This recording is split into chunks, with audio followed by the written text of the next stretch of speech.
Welcome to Press Pause with Jaheena. Hi. Hi.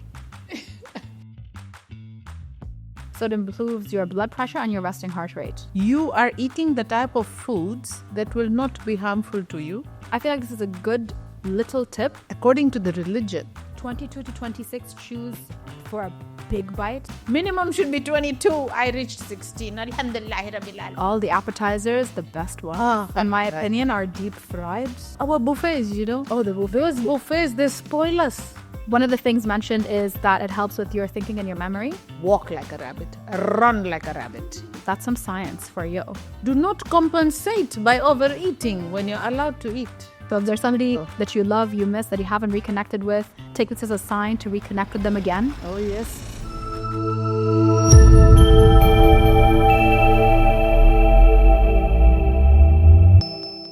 Assalamu alaikum and welcome to Press Pause with Jaheena. On today's episode, we'll be talking about the science of fasting. Hi. Hi.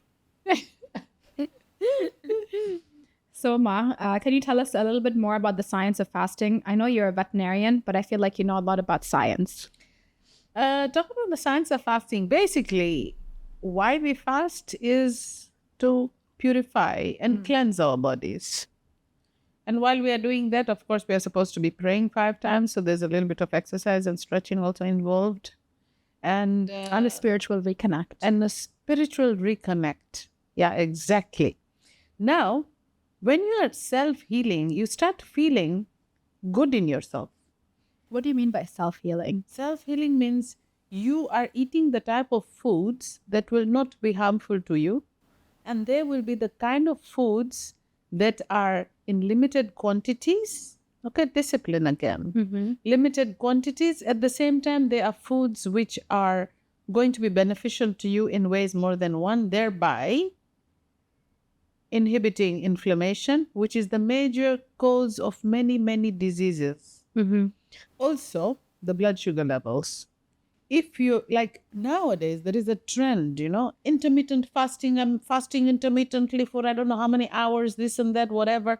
This was done. We used to, according to the religion, our fasting has been going on long before this intermittent was ever discovered. And therefore, of course, it's beneficial. Yeah. When you fast, you are resting your gut. You are resting all the digestion and everything. So kindly, please note one thing.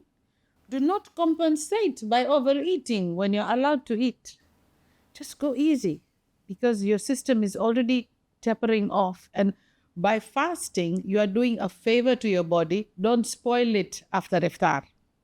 Exactly. That's all that I have to say. And I feel like in the culture is to overeat. Yeah. And in the food as well, all the appetizers, the best ones, in my opinion, are deep fried. I know. And our buffets, Oh, the buffets. Those buffets, they spoil us. I mean, unless you've got a real good amount of, Willpower. Discipline and willpower, But after a whole day of fasting, I know it can be challenging, but we have to try. And now trying, I'll just give you one small tip, is that when you're trying to eat smart, try and eat smart in a buffet where you have a range of foods, different types of foods. You just have to start with fiber.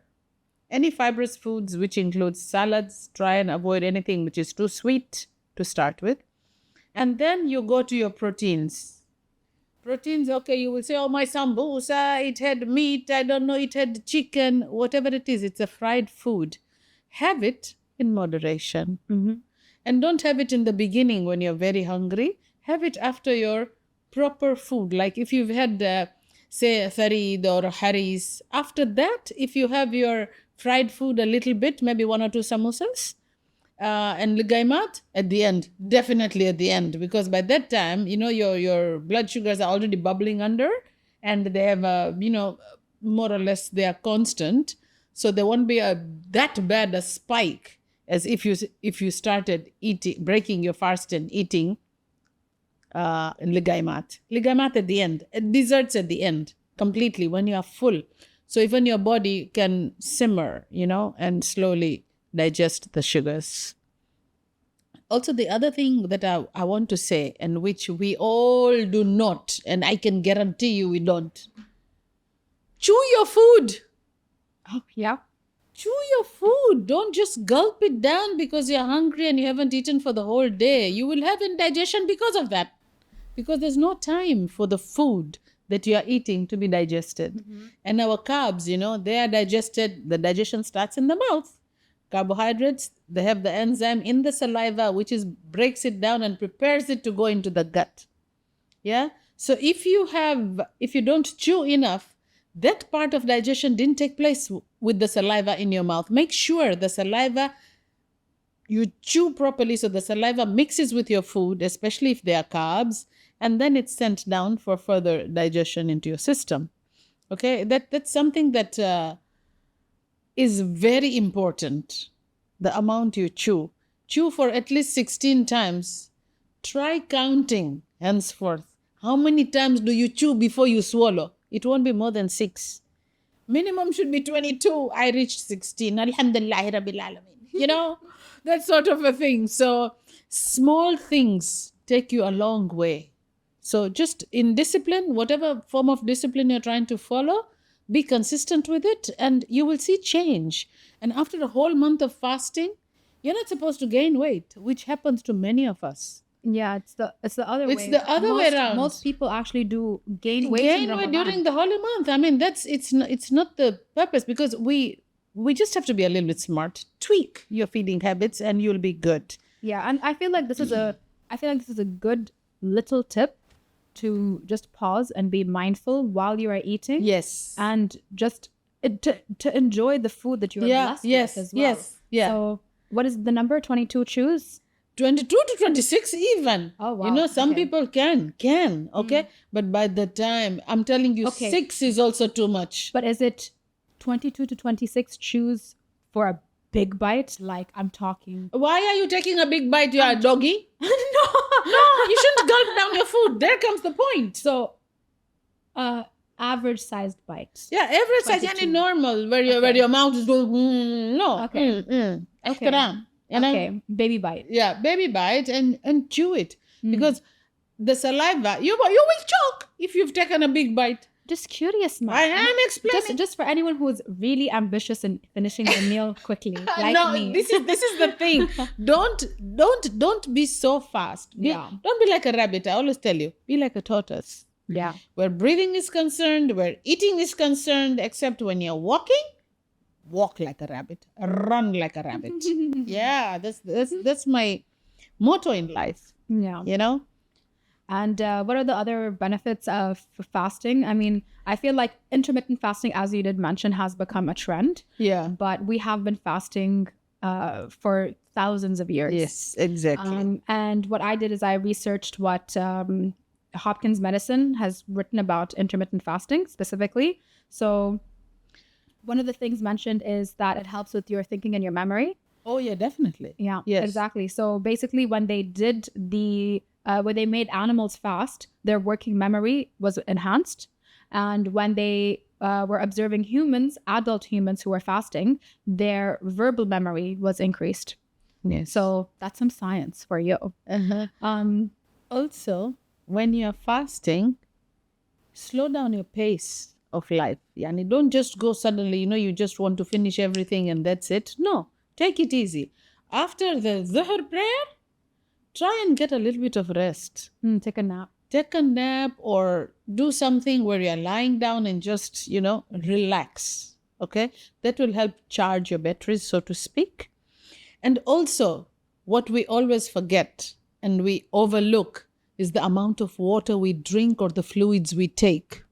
There also we have to be smart, because if you drink a lot of fluids soon after breaking your fast, you're going to feel bloated and you won't be able to eat, and then you will just be pining for those high calorie foods, So try and be smart in your water intake as well. And it couldn't be only water. There are some drinks that we have, especially during Ramadan, the dried apricot drink. We have katkade, the hibiscus, which is really good. Hibiscus flower juice, which we have mostly during Ramadan.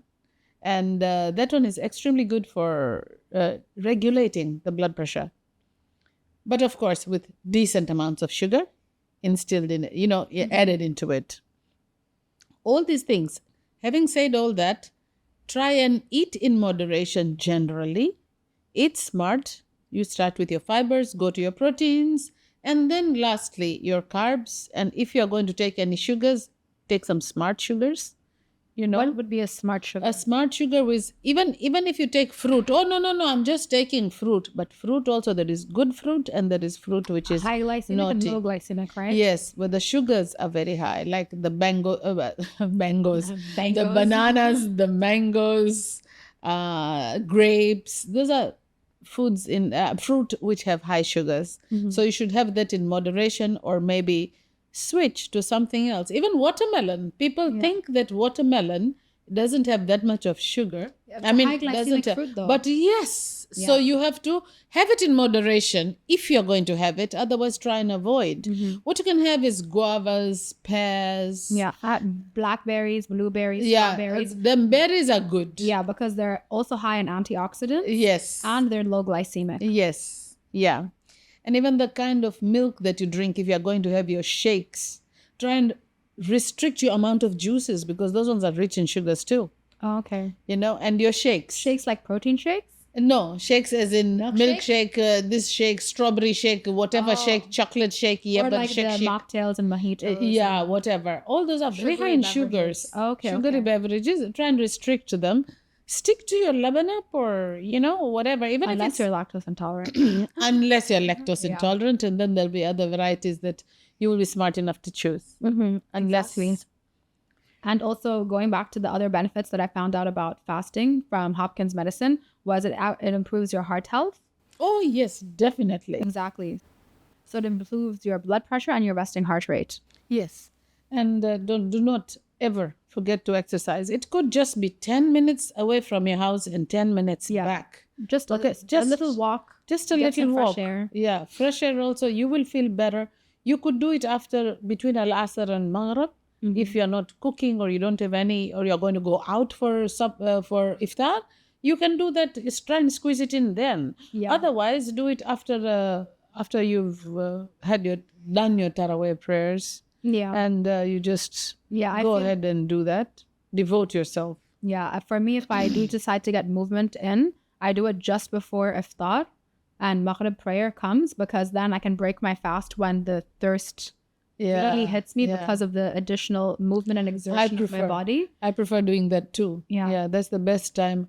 According to me, this is how I do it. Exactly. Just try. This is just personal experience, not this is what works and this is the recommendation. No, it's just what we've experienced over the years. And what we believe is good for ourselves. So experiment, try exercise at around 4:30 or 5. And, if you don't have anything to do on that particular day you're going out, then you can devote yourself to that time. Otherwise, some people even before sahur, like what I was suggesting. Oh, yeah. That let's just do that and then we go for sahur and then we have at least some time off. And then again we start after Al-Asr or prayers. Exactly. And another scientific find that I looked up was that it helps with type 2 diabetes and with obesity. Definitely. Oh, yes. Can you elaborate more on that? Type 2 diabetes it deals with insulin resistance and stuff like that. So here you are consciously consuming. You are fasting, yes, that's the best part of it.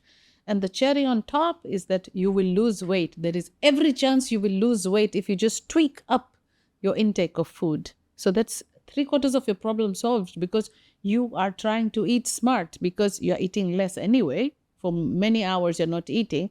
When you're eating, eat smart and your problem is sorted.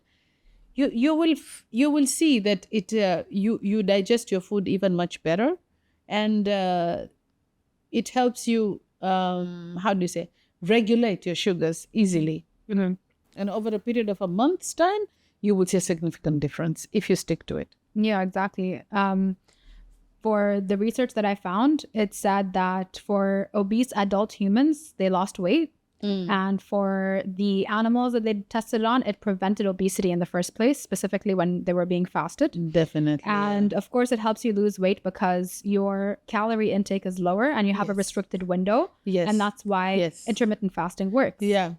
You know, and then if you also incorporate all the tips that Ma gave you of, you know, be mindful with your food, remember digestion starts in your mouth, then you really can make, it can really help you achieve a healthier lifestyle by being more mindful and being, in air quotes, more respectful to your body and listening to what it needs versus what your brain wants it to eat. Exactly. Just be a little bit smart. Tweak it. And another interesting fact that I learned, I had a PT that I used to work with. She's amazing. And I remember she was doing 24-hour fasts once a week.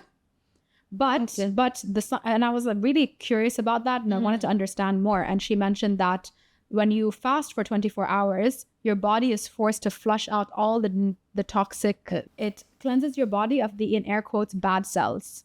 So in this fast, she's drinking water, but that's it. I think maybe a black coffee. You are detoxifying yourself. Yes, of the, in air quotes, bad cells. So I just thought that was really interesting. That's part of healing. Self-healing. It is. It's an internal healing.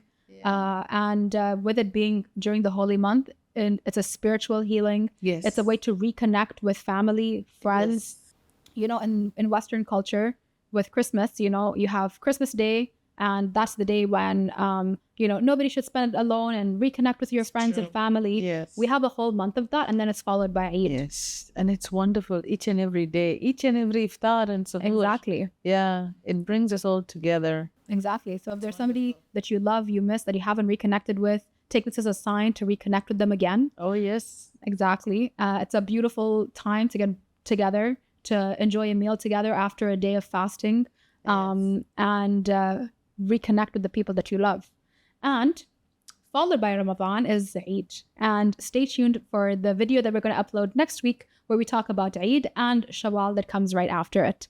Thank you for tuning in, and remember to like, comment, share, and subscribe. And here's a sneak peek for next week. Mom would add, in moderation though. Both. In moderation. That's the day when you are not allowed to fast. Eat my boring dark chocolate at home, Ma. My Eid outfits are ready. So there's Eid al-Fitr, which is what we celebrate after the holy month of Ramadan. And I know it's a time to rejoice, but don't go overboard. What's an abattoir? Abattoir is a French word. I think you could order a goat on Kareem app. Coconut water. I'm a coconut water fan.